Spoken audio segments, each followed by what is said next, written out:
Good morning বন্ধুরা, এখন বাজে 7টা। মাছটা ভেজে নিলাম। এই যে মাছ ভেজে নিয়েছি, 3টে চাক মাছ করবো, গাদা, 2টো ভাজা করবো। খাওয়ার সময় গরম গরম হয়ে যাবে। আলু দিয়ে দিচ্ছি, এর মধ্যে দেবো হচ্ছে একটু জিরে ফোড়ন, আর এটার মধ্যে নুন দিয়েছি, একটু হলুদ দেবো,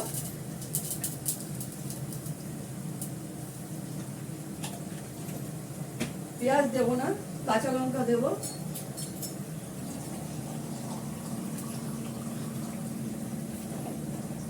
জিরেতে জলটা দিয়ে দিলাম, তাহলে জিরে ফুলে যাবে।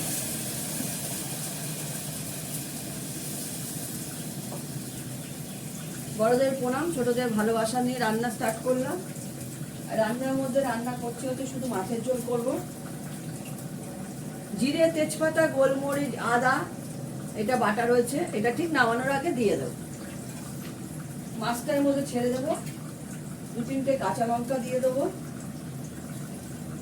আর 2টো মাছ ভেজে নেব। সব তরকারি মোটামুটি একসাথে রয়েছে, কালকে সোমবার ছিল। এবার এটার মধ্যে 2টো কাঁচা লঙ্কা দিয়ে ঢাকা দিয়ে দেবো। আজকেও দুধ কেটে গেছে, ছানা বার করে নেবো, ছানা পাউডার দেবো।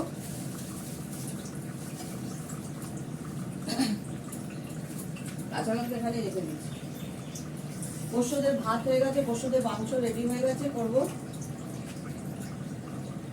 এটা একটু ঢাকা দিয়ে দিই।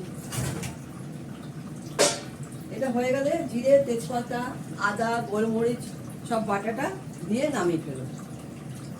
আগে দেওয়া যাবে না, ঠিক নামানোর আগে গ্যাস বন্ধ করে দিয়ে দিতে হবে। দুর্দান্ত গন্ধ হয়, এত ভালো লাগে মানে গন্ধটা। এটা বাটা করে খেয়ে দেখো, সবই আমার শাশুড়ি মার থেকে শেখা এগুলো।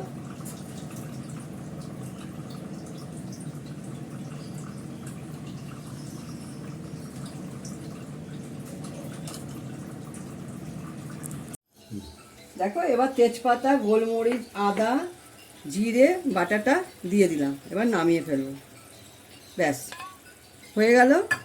এবার এটাকে নামিয়ে নেব। দুর্দান্ত গন্ধ বেরোয়, খুব ভালো লাগে খেতে, ভাত দিয়ে মেখে।